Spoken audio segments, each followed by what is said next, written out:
Hi, Ollie here today, and we're going to be talking about virtual reality and Google Cardboard, and just things in general with AR and VR, why I think they're useful and stuff for the media industry. Obviously, virtual reality is the way ahead, and with it we can find new ways of exploring lots of interactive ways of accessing information, and also seeing different things in another way and learning new possibilities and trying new ways of accessing information we couldn't before. And obviously with virtual reality and also the Vive, what you can do with it, you can draw and sketch things in a world around you with the headset on. It's really cool, and it's probably clever to make notes on or something, or draw, and it's really cool. And things like Google Cardboard, it's really cool because if you use your mobile device you can see things in a new perspective, and we'll see it's a good way to look into as the media industry, the film industry and the gaming industry are all leading towards it. It's the next generation, it's becoming big, and I feel we should be looking into it, we should be researching into it and learning all the new possibilities that can be done with it, how cost effective it will become, how things will go down in price, and how much use it will have, what more use we could get out of it, as rather being a gimmick like the 3D glasses. And yeah, that's pretty much it. Hi. I'm just going to do this unedited, so I've got notes. If you see me looking down, it's because I'm reading them. So I'm going to start with AR since I've been researching BlipR a lot. So BlipR is really interesting. When I first looked at it back in November, December time, I tried making some blips.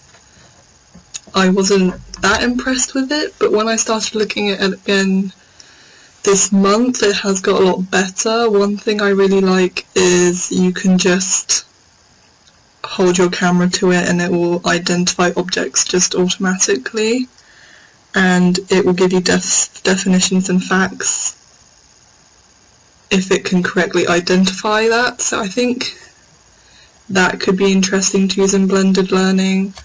I've wanted to visit some classrooms around college and see if it will identify things that certain vocational courses might use, like maybe forensic stuff or things in the kitchens, just to see if it is something we could start using now.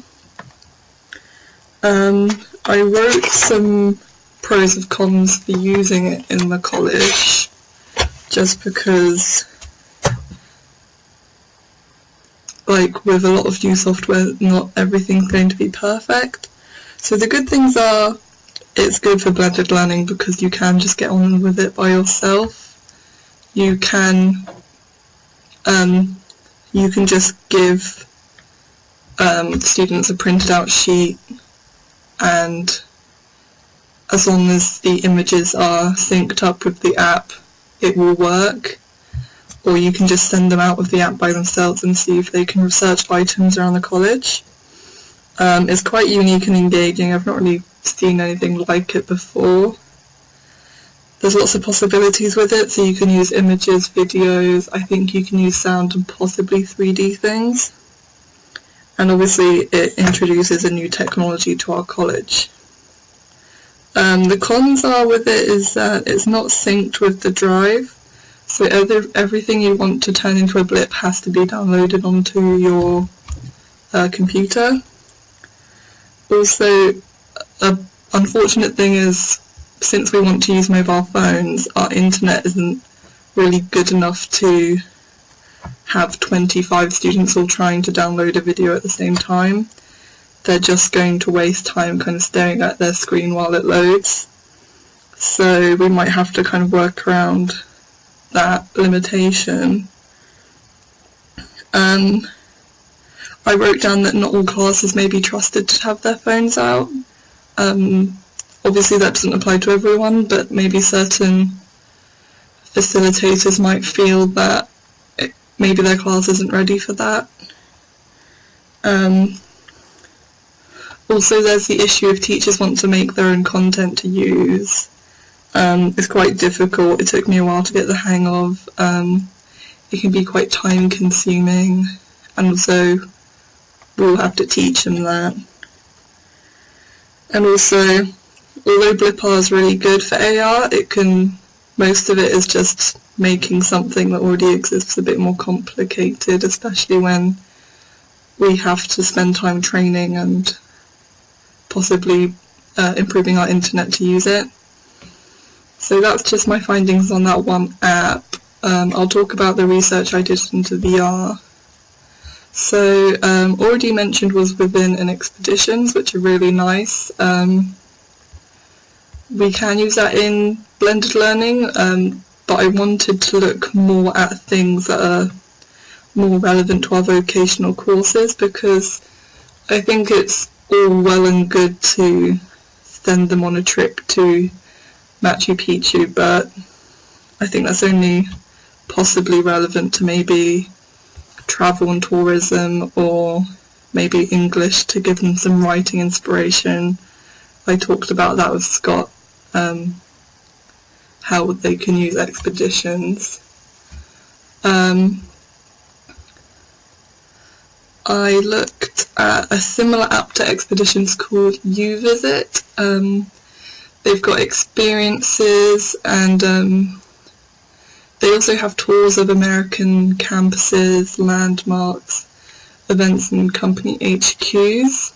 I thought the company HQs could be interesting because I know that in some courses first years have to talk about the industries and what type of environments they have to work in. There's one I also really liked called Unimmersive. So that had, let me find it. That was really education focused, and it has got some of its, the downside of a lot of these VR programs is they're not all suited for further education. A lot of them are for kind of GCSE and lower, but I liked Unimmersive because they had actual courses in VR, some of them which we can use, so business models, social media marketing, understand business strategy. There's lots of business ones. They had ones about mental health, which I think our digital team would be interested in. So I've got all those resources in a document that I can talk to someone with. Yeah, but I think I know we have Google Cardboard already, which is a good start, but that kind of limits us to only watching experience videos. I think a better step was, because we're limited to just making videos, I think a good step for us is actually maybe investing in a 360 camera, which I know is a big thing to say, but if we can actually get students making their own virtual reality content, that would actually be a good time or use of time in blended learning. Someone in my games group have actually achieved developing in VR, so we could actually implement that with the games groups, or just media overall. The thing with games is they just need to feel more comfortable in Unreal Engine in order to do that, so we would have to support them more in that area. And I think there was one more that the media group might like.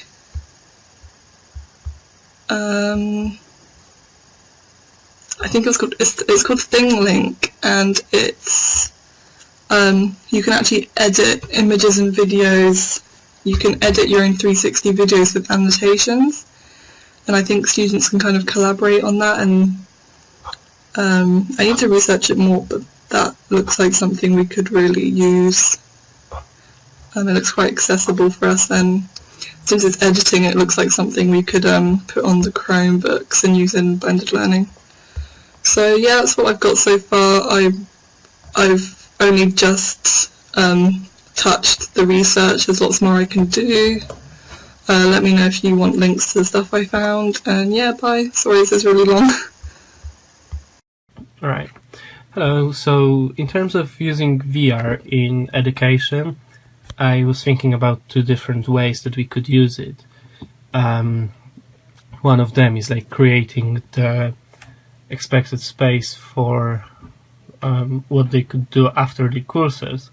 So for example, like media students, we could create some sort of like 3D space for some professional recording studios. So during the blended learning session, they could like, go to VR and just look around what equipment they have, how that looks in terms of lighting that is like mounted on the ceiling, of the kind of like framing actors and things like that. So they could see all of that sort of things. In terms of like food and beverage, they could have something to do as the second option. So that could be for any courses as well. And in terms of like food or hospitality, they might be, for example, like in front of some kind of table and make it like as a VR game that they can have like oven and some tables on the sides, and basically they have to like cook something, and the way how they do that will award them with some points or not, so they can like compete with each other if they are doing that right or not. And we could do that for every course anyway, like we just would need to find out what part from that particular course could be used in that way. So yeah, so basically that's what I could think about in terms of like using virtual reality for education. Hello, welcome to my vlog discussing how VR can be used in education. Now, sorry about the little bit of a delay on this. I've been extremely busy with other things, as you know, Scott. And to those who don't know or whatever, it's a busy time. So I've just sat down for a few minutes to talk about it now. So it's 5:30. So apologies for the delay, but either way, you get the vlog. So my thoughts on how VR could work. It's a very good question, and it's something I've been thinking about all week, on how you could adapt that technology. And the thing is very difficult early on, because the thing is although you can put yourself in a visually in an artificial world, you can't really do much physically yet. That's something that's still in a lot of work. Now, I have used VR a number of times. I've used it actually in simulation racing, so iRacing and things like that. I actually did it Project Cars, where I actually put an Oculus Rift headset on while I drove around in a race car. And it did come to me very quickly, but the one thing you can't do is you can't adjust things as easily when you can't see it. So it can be a problem because you're kind of blind as well as you can see, because you're in a false reality but your body's somewhere else. But when discussing it in education, it can be used for certain elements. For starters, I think if you looked at it from a hospitality perspective, if you were, let's say, in a room, you wanted to show them like what a good hotel room or a good bar looks like, put the VR headset on and have a look. And you could maybe create like a virtual program or world where you can look around and maybe see this clean bar, and then you can compare it to like a dirty bar, and it gives you that full-on first-person view. As I just close my curtain a little bit. So yeah, I think that is the thing about it. You can definitely use it things like that. With motorsport, you could do the same thing. And motorsport, you could in theory use it for my plan, where you actually do sim racing with it, and it can really give a mechanic an idea of what a driver has to feel like in the car. So actually, yeah, that's my hobby coming into it. But actually, if you wanted to take it away from the driving and sim racing, a way to put it forward would be putting them again in an environment where they can maybe play around with a car in some shape or form and see what happens. Play with a virtual car, tinker with a virtual car. And that's the thing. You can put in industry sectors like automotive, hospitality. You can put them in situations where they're in a virtual setting, and it means they can do things which they probably wouldn't be able to normally do even at the college. Despite the college maybe having the cars needed, sometimes it's an opportunity to maybe, I don't know, tinker with a Formula 3000 or Formula 1 car. Maybe it's the opportunity to practice working behind the bar of a 5-star hotel instead of just a standard restaurant. So you could really up the ante of what the students are able to do.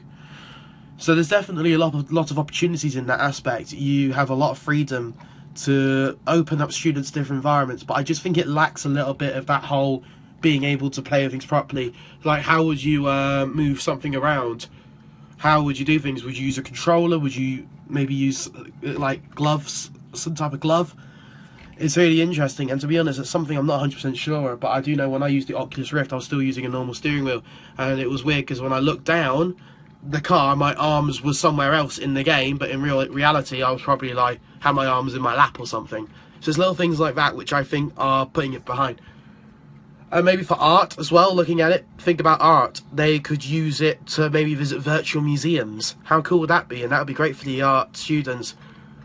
Media, again, for us, it could be used as a way to maybe have a look in areas such as how a workplace should be, or maybe even creating the projects themselves. You know, we got to make this is going to be the future of media, VR. So we need to be able to make VR videos or VR sometimes. Same with gaming, exactly the same. They need to be able to create 3D worlds, and it's a way to go into the worlds and maybe give perspective from the first person. But yeah, I think it has a lot of potential, VR, but I think what we're seeing right now is it does lack a little bit when it comes to what we can do with our hands, how we can do things, but it can be an opportunity to visit real world situations and at least maybe visualize and see something. So it's a great opportunity, and we should definitely look into expanding beyond it, and hopefully one day they might create more hardware, which means we can actually put ourselves in these worlds properly, like we dream of. So there you go, that's my little 5-minute vlog. Apologies for the delay, just a little bit busy, but I did want to sit down properly and have words before I jump off into my simulator actually and go off racing. So have a good weekend and cheers. So this is the Google Cardboard, and there's some disadvantages and advantages of this. So the advantages are that it's a new way of learning for students, so you can just go and do it whenever you like rather than using the computers all the time, so you don't have to go to this room all the time if you don't need to. People are more interested by it because it's different rather than just using a laptop all the time, and they get to use their phone as well all the time. It can be treated as fun, however some people might not think it's fun for them because of the way they might look like different or stupid with them on. The disadvantages are... Before I go through that, we found some different uses for it, like different apps. One I found was called Cardboard Design Lab, and it's on the Android and Apple App Store. And it's like a game design one, and it runs Unity, I think, and it teaches you how to make games with virtual reality as well as letting you make them. And we found some called InCell and InMind, and there you kind of go inside a human cell and a human mind and you see how it works. And we thought this might be good for like animal care because they do a lot of biology things, but I don't know if it's appropriate because it's human stuff, but you know, it could be changed and moved around and everything. And one was public speaking for Cardboard, and it works for like interviews and public speaking and everything, and it's generally used for interviews. You go into an interview situation and there's an interviewer there and you have to interact with them and they ask you specific questions and you have to try and answer them, but it works for public speaking as well. And one of them was called Sketchfab, and it's like the 3D pencils, but it's all, you know, virtual reality, and you create sculptures and everything with virtual reality. But we were thinking with Cardboard Design Lab, some of the game students could get assignments to kind of create games that would work for other departments. So if sports want something to do with tactics with sports or anything like that, we could give the game department an assignment to create a game that shows them different ways and they could look around and use it. But obviously, like Georgina said about disadvantages, they look pretty funny, so I think that a lot of times in classes people might be putting them on and instead of using them, like laughing at their friends and everything. And sometimes they're not great for the phones because not everyone has a smartphone. Yeah, the iPhone 7 Plus doesn't fit in it. Yeah, some phones don't actually fit, which including the iPhone 7 Plus, which is actually a really common phone. And some people don't have enough space on them for the apps, and you have to download an app to use anything. So it's good for some classes, but I think not all. So, you know, like game design and everything, it would work well because it's based around that sort of area. But other classes, I don't think it would work so well because there's a lot of terms that you have to have with it. So, yeah, I think that's it. Yeah, okay. So, yes, virtual reality, mixed reality, and augmented reality, it would be one of the biggest kind of cool things that I kind of dream of doing for education. Because think of all its uses. I mean, biology, automotive, chemistry, history, looking at historical sites in VR. I mean, come on. I mean, if you can't get there by person.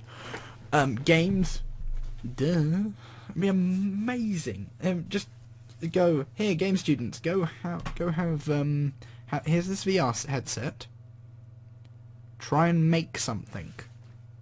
Given that they have the skills already to make a game without VR, because obviously they're gonna need that. And media students using creating films with 3D cameras instead of just kind of your normal kind of here's a camera and hit and off you go, because the whole cinematography thing would change with the 3D camera. How you kind of film it would be so many different rules of kind of cinematography and stuff like that would just kind of go out the window at that point. The thing I was going at right at the start of this video, which would actually help probably business people, is Speech Center VR. It's something I just found. I just happened to stumble across, and basically you can set up boardroom, like kind of board meetings and stuff, like meetings kind of, if you're one of those, a shy person, you can create your own avatar and then just kind of talk and conduct a meeting. I mean, imagine a lesson which is, you were kind of like people dotted all around BCoT College, and you put on the headset and there you have just Scott Hayden talking to you and doing a lesson with VR. I mean, actually, Scott. Let's have Scott teach maths. Imagine Scott just writing maths in midair, or just a actual maths lecturer just going, right. So this is what you do. This and then there's you just kind of sitting there in your in this little VR world, with somebody just doing, like, showing you how to do maths and equations, and it would make everything a lot kind of more, well, real. It'd be very kind of cool just having a lesson in VR. It'd be something I would love to actually have a look at. And the cool thing is that the thing with Oculus is that they're kind of store. Their app store for the Oculus Rift, and showing you all the things which are compatible with it. They actually have an education section, and they have like this Japanese. I think it's Japanese. No, that's Chinese and Korean. But this kind of Chinese heritage museum site, all in VR. I mean, there's another one here called there's another app here called Titans of Space, which is, from what I read earlier, you can just kind of explore the solar system and get lots of, like, different information about all our planets, and like which are the biggest and smallest and stuff. And it's kind of the whole Universe Sandbox, but with VR. If you have heard of Universe Sandbox, which is basically it's a big space game where you can basically do whatever you want with space. And Another one that I found, actually, for like biology and medicine,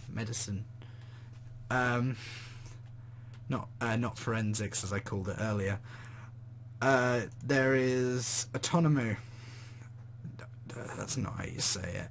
It's really not. Basically, it's a mobile VR app about anatomy, not autonomy, anatomy.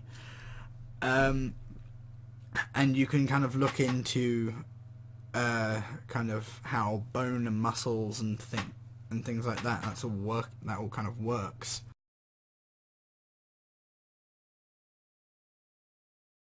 Incel is currently still in development, so it looks like it's all the stuff to do with viruses and bacteria and stuff. So that'll be very, very good with for like biology and forensic.